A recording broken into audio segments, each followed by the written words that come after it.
Nous sommes dans le cadre des élections départementales et nous nous orientons vers le canton numéro 17, canton qui se trouve sur la commune de Sainte-Anne et qui prend une bonne partie de la commune de Sainte-Anne, en tout cas celle qui n'est pas incluse dans le canton de Saint-François.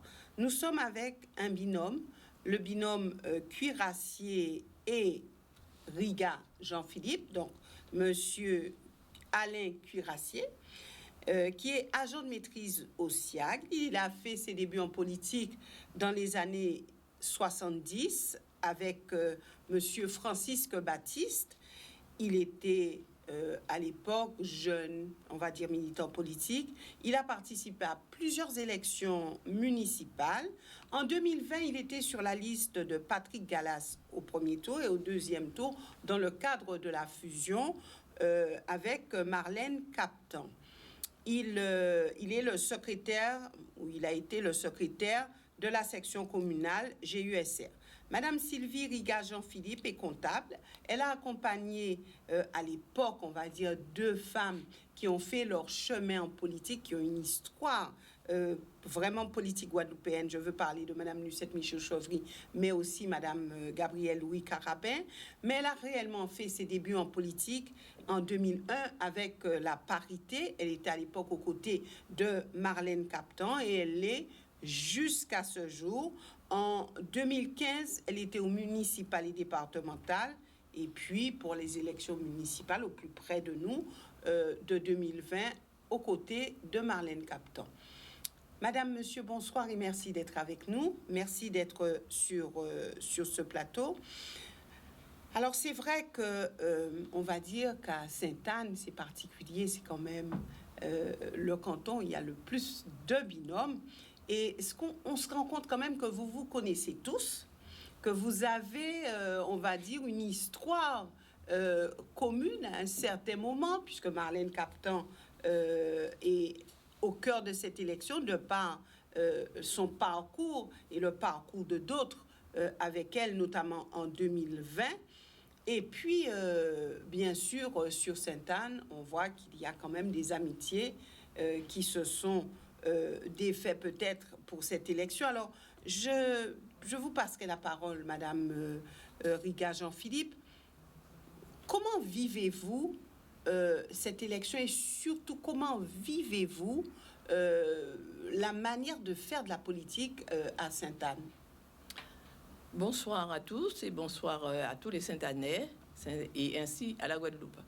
Je voulais porter une petite précision tout à l'heure quand vous avez dit que j'ai démarré en politique avec Madame Michaud-Chauvry et Madame Carabin. Pas du tout. J'ai démarré en politique avec Madame Captan. J'ai dit accompagner. Accompagner, J'ai bien dit accompagner 2 femmes en politique. Tout à fait. Et à débuter réellement, ça je l'ai dit très aussi, bien, en 2001. Très bien, merci beaucoup. Oui, alors vous disiez que effectivement, en Guadeloupe, moi quand je suis arrivée, je n'ai pas cherché à rentrer en politique. J'ai regardé un petit peu la vision de Sainte-Anne et je me suis dit, j'ai du temps. Pourquoi ne pas s'impliquer auprès de la population pour réaliser certaines choses? Et c'est comme ça que j'ai démarré en politique. Et depuis, je continue, active en association, présidente d'association, où j'ai fait beaucoup de choses, beaucoup d'activités, particulièrement pour le Téléthon, le Papillon de l'Espoir. Il s'agissait de voiliers qui partaient dans les 3 directions des îles pour aller chercher les urnes dans les autres îles avec des marins ou plutôt comment on dit ça, des spécialistes de la mer. Les navigateurs, voilà. Et donc, entre autres, j'ai participé à beaucoup d'actions en rapport avec les personnes à mobilité réduite, les personnes âgées, les enfants en difficulté. Donc, je suis très sociale. Très sociale. Mais cette manière alors, 8 binômes, oui, vous connaissez tous, vous avez quelque part été les uns avec les autres. Certes, mais chaque personne a sa pierre à l'édifice à porter. Chaque personne a un souhait. Chaque personne a envie de voir développer son pays à sa manière. Donc, je trouve normal que tout un chacun puisse porter à l'épidémie. Et puis je dis aussi, plus on est ensemble, plus on a la volonté d'y faire, et bien plus on réussira. Donc plus il y a de la on est ensemble. Oui, plus on est ensemble, certes. Mais pour se mettre ensemble, on se met ensemble avec un accord, effectivement. Mais je trouve que nous avons tous une vision. Eh bien, pourquoi ne pas porter sa pierre à l'édifice? Moi, c'est... Et on ne peut... Il y a de la place pour tout le monde. On ne doit pas penser que, parce que vous avez des velléités ou parce que vous avez des envies de faire ou de porter quelque chose, et que pour cela, eh bien, il n'y a que vous. Non. Moi, j'estime que tout un chacun a le droit de s'exprimer. Donc, la pluralité des idées, la pluralité de vision. Absolument. Alors, monsieur Cuirassier, vous avez débuté depuis longtemps en politique à Sainte-Anne. Vous avez participé à plusieurs élections. On va dire que vous êtes un poteau-mitant de la politique. Bonsoir, Madame Brassé. Bonsoir, les électeurs du canton de Sainte-Anne. Bonsoir aux téléspectateurs de Canal 10. Je voudrais, avant de répondre à votre question, Madame Brassé, comme c'était hier la fête des mamans, je voudrais aujourd'hui, ce soir, dire aux mamans, bonne fête. 24 heures après, je pense que ça peut être une très belle histoire. Concernant la politique, c'est vrai que j'ai très jeune touché à la chose politique. J'étais à une époque le plus jeune conseiller municipal de Sainte-Anne. Mais je ne dirais pas que je suis le poteau-mitant de la politique, pas du tout. La politique, en fait... Vous êtes non, je ne dirais pas ça. La politique, en fait, est noble pour moi. J'ai toujours trouvé ça beau. J'ai toujours trouvé qu'un jeune avait son mot à dire en politique. Quand je vois aujourd'hui les jeunes de mon pays fuir la politique, moi, ça me désole. Parce que si nous restons tout le temps debout à ne rien faire, à ne pas se prononcer, ça sera la place qu'on va laisser libre et ça sera les autres qui vont parler pour nous. Ça sera les autres à tout moment qui vont décider pour nous. Donc c'est un peu pour ça, très jeune, je me suis intéressé à la chose politique. J'ai accompagné souvent beaucoup de leaders politiques à Sainte-Anne. Alors, vous êtes, je l'ai dit tout à l'heure, le secrétaire de la section communale GUSR. Est-ce qu'on peut dire qu'aujourd'hui, vous êtes soutenu par ce parti qualifié de parti fort? Pour être clair, je ne suis pas soutenu par le GUSR. Je suis secrétaire de la section communale du GUSR. Depuis que cette section communale a été créée, rien n'a été fait après. Rien n'a été fait, donc j'ai presque envie de dire que c'est une section communale qui est en sommeil. Voilà. Donc, la charge était peut-être sur vos épaules? La charge n'était pas sur mon épaule. Il y avait un leader, il y avait un responsable, il y avait quelqu'un qui était, comment dirais-je, en avant pour animer cette section communale. Vous parlez de M. Gallas? Oui, c'est lui qui était le responsable de la section communale, mais malheureusement, entre-temps, rien n'a été fait. Je ne sais pourquoi, mais rien n'a été fait. Donc, je ne sais pas si cette section, ça vit encore, si elle est en stand-by, je ne sais pas. Mais bon, je reconnais que oui, j'ai été secrétaire de cette section communale. Pour l'heure, vous dites, je suis en dehors de cela. Ou est-ce que vous considérez comme étant encore le secrétaire de la section GUSR? Alors, les choses se font tellement rapidement, Madame Brassé, j'ai presque envie de dire que je ne sais pas si je suis encore le secrétaire de cette section. Parce que peut-être, moi, je pense que je suis le secrétaire. Et pendant ce temps-là, j'ai été déjà radié. On ne sait jamais comment les choses se font. Tant que rien ne vous a été dit, vous considérez Tant que rien être... ne m'a été dit, je dis que je dis oui, je suis secrétaire de cette section du GUSR à Sainte-Anne. D'autant que le GUSR, c'est un parti guadeloupéen, c'est un parti où il y a, je le dis haut et fort, où il y a du beau monde. Où il y a du beau monde, il y a des gens qui peuvent emmener quelque chose pour la Guadeloupe. Donc je ne vais pas cracher dessus. J'ai été, je pense que je le suis encore, secrétaire de la section communale du GUSR. Voilà donc maintenant ce canton, comment s'est-il développé selon vous? Pas très très bien. Pas comme on l'aurait souhaité. Pas comme on l'aurait souhaité. Il y a beaucoup de choses encore à faire. Je vois par exemple au niveau de l'accessibilité, des transports, l'eau. Bon, c'est vrai que l'eau n'est pas tout à fait, c'est l'eau agricole qui incombe le département. Mais certains livreurs routiers, je vois vers les grands fonds, il y a des endroits où c'est vrai qu'il faut faire certaines choses pour éviter des accidents qui sont accidentogènes, pardon. Donc, il y a tout ça, l'agriculture, pour la jeunesse, parce qu'il manque d'infrastructures, beaucoup d'infrastructures. Puisque je suis en association, je me rends compte, et on se bat. Pendant la période des vacances, il y a des activités qu'il faut préparer pour les jeunes, pour éviter qu'ils aient des oisivetés à faire n'importe quoi. On est souvent sur le terrain, donc on se rend compte vraiment des problèmes qui existent.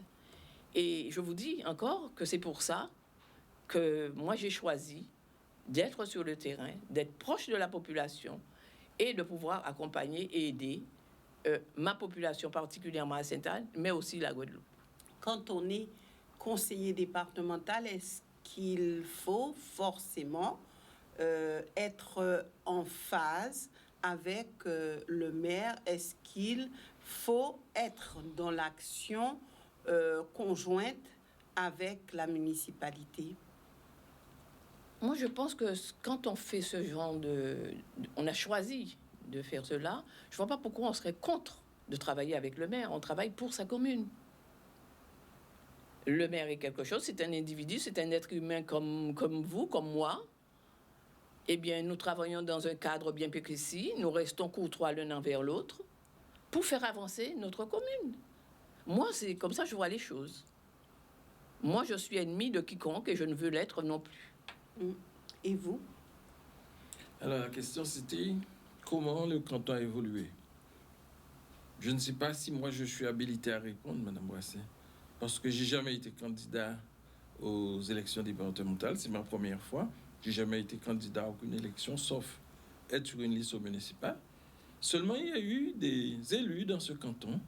Je pense qu'aujourd'hui, honnêtement, c'est l'heure du bilan. C'est l'heure où ces élus doivent faire le bilan de ces 6 années passées au conseil départemental. Et j'irai peut-être plus loin, Madame Brassé, en disant que c'est l'heure de faire peut-être en Guadeloupe un bilan général. Parce que la loi portant sur la nouvelle organisation territoriale de la République, la loi Notré, a donné beaucoup de compétences aux grandes assemblées en Guadeloupe, le conseil régional, le conseil général. Mais est-ce que ces gens ont vraiment utilisé ces compétences? Est-ce qu'ils ont vraiment travaillé en accord, je dirais, avec les citoyens guadeloupéens, les demandeurs, les gens qui souffrent dans ce pays? Je ne sais pas.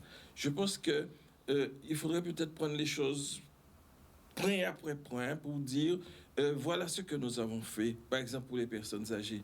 Parce que moi, quand j'écoute des émissions, j'entends une souffrance, j'entends une douleur. J'ai entendu la dernière fois sur la radio de vos confrères, il y avait une émission très intéressante sur les établissements d'hébergement des personnes des personnes comment on dit ça, dépendantes, des EHPAD. Une dame qui est en pleurs sur les ondes de cette radio, et la dame disait que sa mère était en EHPAD, elle n'avait pas les moyens de payer, donc forcément, elle a demandé au conseil départemental de l'aide. Le conseil départemental l'a aidé à payer l'EHPAD. Mais après la mort de sa mère, il fallait rembourser au conseil départemental. Elle n'avait pas les moyens de rembourser. Donc, qu'est-ce qui s'est passé? On lui a mis une option sur sa maison. On a hypothéqué sa maison pour rembourser le conseil départemental. Moi, je dis, est-ce qu'aujourd'hui, il n'y a pas autre chose à faire pour les personnes âgées en Guadeloupe? Pareil pour les personnes... Donc, vous dites qu'il vaut mieux ne pas demander d'aide au conseil départemental. Il vaut mieux ne pas demander d'aide, mais il est aussi peut-être préférable que le conseil départemental essaie de faire la part des choses. Alors, justement, lorsqu'on est conseiller départemental, oui. Est-ce qu'on peut agir là-dessus? Lorsqu'on est conseiller départemental, est-ce qu'on a la liberté de faire en sorte qu'il en soit autrement? On n'a peut-être pas la liberté, Madame Boissé, de faire en sorte qu'il en soit autrement. Mais on est force de proposition. Si on est dans une majorité, on est force de proposition. On peut proposer à cette majorité de venir sur le terrain, de regarder qu'est-ce qui existe, qu'est-ce qu'il en est des structures, par exemple, à la Riviera du Levant, qu'est-ce qu'il en est des structures qui hébergent les personnes âgées, et proposer autre chose. Proposer autre chose, vous dites. Alors, c'est vrai qu'aujourd'hui, il y a de grosses difficultés, notamment quand on parle des EHPAD. Et là aussi, alors beaucoup parlent de structures à créer pour accueillir les personnes en situation de handicap, mais je serais en situation de dépendance, mais je serais tentée de dire à quel prix. À quel prix, Madame Boissé, si oui. mon bin me permet, je peux répondre. Je vais le laisser. À quel prix, Madame Boissé, il y a des structures qu'on appelle des maisons d'accueil et résidences pour personnes âgées. C'est-à-dire que lorsqu'on crée une maison d'accueil et résidence pour personnes âgées, ça veut dire que ça va coûter déjà, le prix de l'hébergement va coûter déjà au moins 1 000 € moins cher, parce que nous savons très bien qu'en EHPAD, le prix d'un séjour mensuel, c'est 3 000 € Mais minimum. ne serait-ce que 1 000 € moins cher, ça fait beaucoup pour certains. Vous connaissez les retraites, ce sont des petites retraites. Vous connaissez la situation de précarité de certaines familles. Madame Boissé, c'est déjà pas mal. Si il faut payer 3 000 € mensuellement pour garder une personne âgée en EHPAD, là où il n'y a rien d'autre que des boxes, que des maisons, où il n'y a que du béton. Si on peut faire autrement en créant cette maison d'accueil. Alors 2 000 € avec une retraite de 600 €, comment faire? Ben écoutez, Madame Boissé, je dis encore, c'est déjà 1 000 € de moins. La famille aura moins de difficultés à trouver le reste de la somme pour régler cette maison d'accueil. Tandis que l'EHPAD, c'est 3 000 € le mensuel.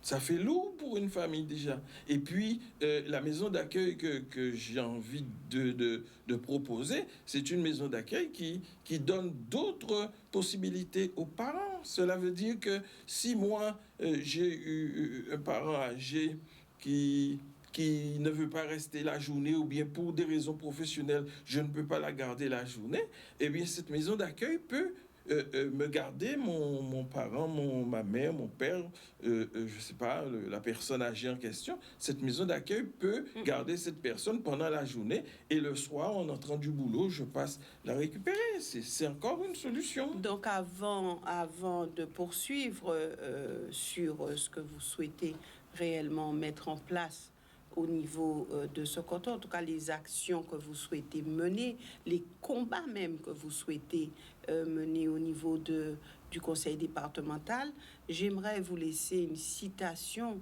et laisser à votre analyse et appréciation une citation qui nous vient de Jacques Chirac. Et je pense que c'est un homme que vous avez beaucoup suivi, vu votre parcours. Je l'ai côtoyé. Vous l'avez côtoyé? Oui. Oui. Alors, Jacques Chirac, on le sait, est décédé en 2019. Jacques Chirac a dit que nos pires ennemis sont en nous-mêmes. Que dites-vous? Nos pires ennemis sont en nous-mêmes. J'ai envie de vous dire, Madame Boissé, lorsqu'on s'engage en politique, on s'engage pour le peuple. Si on s'engage pour le peuple, on ne doit pas avoir d'ennemis. Le peuple n'est pas notre ennemi. Moi, je me suis engagé cette fois-ci, c'est la première fois. Je vous ai dit depuis les années 70 que je suis en politique, je demande à voter pour. C'est la première fois que je m'engage. Si je m'engage aujourd'hui face à la population saint-anaise, face à la population guadeloupéenne, c'est pour ne pas avoir d'ennemis. Je ne peux pas avoir d'ennemis si je veux aider mes compatriotes. Alors, on ne parle même pas d'ennemis extérieurs. Il dit, nos pires ennemis sont en nous-mêmes. Alors, c'est surtout ça, monsieur Cuirassier. Quels sont ces ennemis qui sont en nous? Je ne parle pas d'ennemis. Vous n'avez pas d'ennemis en vous-même? Non, Madame Brassé, je suis en symbiose. Avec vous-même? Oui, Madame Brassé. J'ai le courage chaque matin quand je me réveille. Et ça, je vous le dis, c'est dommage, il y a des gens qui peuvent en témoigner, ils ne sont pas là aujourd'hui. Mais chaque matin, quand je me réveille, je passe par la salle de bain, je me mets devant le miroir et je me regarde. Parce que je n'ai rien à me reprocher. Hein? Je n'ai rien à me reprocher. J'ai une ligne conductrice qui a été celle que j'ai eue depuis mon jeune âge. Je n'ai rien à me reprocher. Madame Sylvie Riga, Jean-Philippe. Eh bien, d'ailleurs, tout à l'heure, dans mes propos, je vous ai laissé entendre. Donc, vous m'avez posé la question, avec le maire, quand on vient dans des élections pareilles, quel rapport on a avec le maire ou tout ça. Mais c'est ce que je viens de vous dire, comme M. Cuirassier vient de vous répondre. Je n'ai pas d'ennemis. Mais lui, Jacques Chirac dit, faites attention, vos ennemis sont Je n'en ai pas. Je n'en ai pas, et moi non plus à l'intérieur de moi, comme il vient de dire. D'ailleurs, je ne sais pas haïr. Ça, c'est une chose. Et comme il vient de dire aussi, M. Cuirassier, j'ai le courage, tout le matin, de me regarder. Et quand je regarde quelqu'un en face de moi, je vois le même miroir que moi. Donc, je ne vois pas, et je viens de vous dire, il y a de la place pour tout le monde, et je considère tout le monde au même niveau que moi. Donc tout. Jacques Chirac s'est trompé dans ses propos? Peut-être, je ne sais pas. Homme d'expérience? Peut-être, mais personne ne détient la science. Ouais. Donc il avait ses ennemis, mais vous dites, moi j'en ai pas. Moi j'en ai pas. Et je ne suis ennemi de personne non plus. Voilà. En tout cas, ça ramène à nous-mêmes, à ce que nous dégageons, à notre caractère, à notre... Tout à fait. C'est tout cela tout à fait. Qui a au-dedans de nous. Vous reproduisez ce que vous avez en vous. Moi, j'ai que de la bonté. Toujours? Moi, je n'ai que de la bonté et du respect pour tout un chacun. Tout le monde est au même niveau que moi et je suis au même niveau que tout le monde. Ça, c'est moi. Maintenant, les autres, ils en font ce qu'ils veulent. Hein. Donc, M. Cuirassier fait ce qu'il veut. M. Cuirassier fait ce qu'il veut. Il est... Mais attendez, mais nous sommes quand même... J'ai choisi M. Cuirassier par rapport à ce qu'il vient de vous dire. Je l'ai choisi dans ce sens. Nous avons échangé avant. Nous nous sommes consultés. Et j'ai vu à travers cet homme que c'est quelqu'un qui pouvait être mon binôme et que nous pourrions travailler en symbiose. C'est d'ailleurs pour ça que je l'ai choisi, madame. D'accord. Alors maintenant, les priorités pour vous sur ce canton. Aider cette jeunesse qui est en désarroi. Faire revenir nos enfants, parce que c'est créer des infrastructures, accompagner les personnes d'un certain âge. Comme il vient de parler d'EHPAD et tout ça, je ne reviendrai pas là-dessus, mais nous avons aussi des idées. Nous avons des choses, parce que certaines personnes ont leur petite maison et veulent rester dans leur petite maison. Avec un petit espace vert, eh bien, on peut créer des choses pour permettre à ces gens-là de s'épanouir un peu mieux dans leur cadre de vie personnel. Donc, je trouve que ce sont des choses très, très enrichissantes et valables, même pour la famille. Parce que de voir encore une grand-mère aller dans son jardin, arracher de petites herbes, même si cette personne a mal, qui met un petit banc ou des choses comme ça, eh bien, on se dit, tiens, elle garde encore des activités, elle peut aller chercher ses cives pour faire son petit coup bouillon. Qu'elle demande de plus. Oui. Et pour vous, les priorités, M. Cuirassier? S'il s'agit de priorités matérielles, j'ai envie de vous dire, Madame Brassé, Sainte-Anne fait partie de la Riviera du Levant. La Riviera du Levant est composée de 4 communes, le Gosier, Sainte-Anne, Saint-François et Désirade. La seule commune qui n'a pas un port de pêche, c'est Sainte-Anne. Comment voulez-vous que la jeunesse puisse s'intéresser à la pêche? Nous savons bien qu'il n'y a pas de boulot pour cette jeunesse. Comment voulez-vous qu'il puisse s'intéresser à la pêche alors qu'on ne leur donne pas les moyens, justement, de s'épanouir? Moi, je souhaiterais sincèrement que ma commune, que Sainte-Anne, soit dotée d'un port de pêche, d'un vrai port de pêche, ce qui permettra une évolution normale des marins-pêcheurs déjà existants, mais qui va aussi, je pense, inciter la jeunesse à aller vers ce métier, parce qu'aujourd'hui, nous n'arrêtons pas de parler d'économie bleue. Tout le monde parle de cette économie bleue, mais personne ne fait rien. Personne ne fait rien. Ben non. Mais non, la preuve, je vous dis, il y a 4 communes à la Riviera du Levant, il n'y a que Sainte-Anne qui n'a pas un port de pêche. Alors maintenant, c'est la phase engagement. Vous dites oui, nous pouvons nous regarder dans le miroir le matin et nous sommes en phase avec nous-mêmes. Alors maintenant, est-ce que vous pouvez être en phase avec cette population qui vous regarde? Quel engagement prenez-vous ce soir? Je crois que dès mon jeune enfance, j'ai été éduquée avec des grands-parents qui ont été des personnes qui s'engageaient. Et je n'ai reçu que cette éducation. D'ailleurs, c'est pour ça que j'ai adhéré au club Culture et Civisme. Eh bien, présidé par Marlène Capton. Donc, ça fait près de 40 ans, même si j'étais hors du département, j'étais adhérente à ce club-là.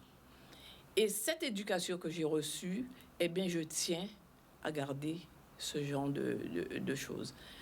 Respecter l'humain, s'engager, et quand on s'engage, respecter sa parole. Et je dis, quand on n'a pas quelque chose, on ne promet pas. On promet ce qu'on a. Est-ce qu'on réussit en politique quand on ne promet pas? Écoutez, je ne cherche pas à réussir ou ne pas réussir en politique. Ce que je veux, c'est respecter ma population. Et quand je m'engage pour leur dire « je suis capable de faire telle chose avec vous, de vous accompagner, que je puisse donner le résultat ». C'est ça. Et non dire n'importe quoi pour réussir en politique. Je refuse. Il y en a beaucoup qui disent n'importe quoi. Eh bien, je sais pas. Mais moi, c'est ça. C'est comme ça. Monsieur Cuirassier, engagement. Un engagement. J'ai envie d'aller dans le même sens que mon binôme. Aujourd'hui, je pense qu'il faudrait qu'on commence sérieusement à parler de responsabiliser les élus. Je voudrais aujourd'hui dire à la population sudannaise que si je suis là, si j'ai pris la décision d'aller à ces élections départementales, c'est parce que j'en ai assez de voir des élus mentir à la population, tromper la population. J'aimerais redonner confiance à cette population. J'aimerais redonner confiance à la jeunesse de ma commune. Parce qu'il faut que vous sachiez, Madame Brassé, je travaille depuis 38 ans pour le compte du SIAG. Avant, c'était la Générale des Eaux. Aujourd'hui, c'est le SIAG. Eh bien, malgré les difficultés qu'on rencontre aujourd'hui, je ne me cache pas, Madame Brassé. Quand je rencontre un de mes compatriotes qui a un problème, je suis là pour l'aider. J'embête peut-être mes collègues, mais je prends son dossier en main. Et pourtant, j'avais nullement l'intention de me présenter au départemental. Ça m'a été demandé si gentiment par Madame Capton, j'ai accepté. Mais avant ça, j'étais au service de ma population. Je suis président d'une association Renaissance à Sainte-Anne, une association qui vit très bien.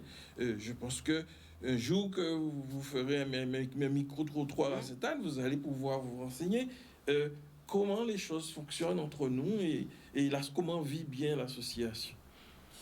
Voilà, nous sommes arrivés au terme de cette émission. La rediffusion se fera donc demain à 9h30. Et puis, vous pouvez revoir cette émission sur le Facebook de Canal 10 ainsi que sur YouTube. Excellente soirée.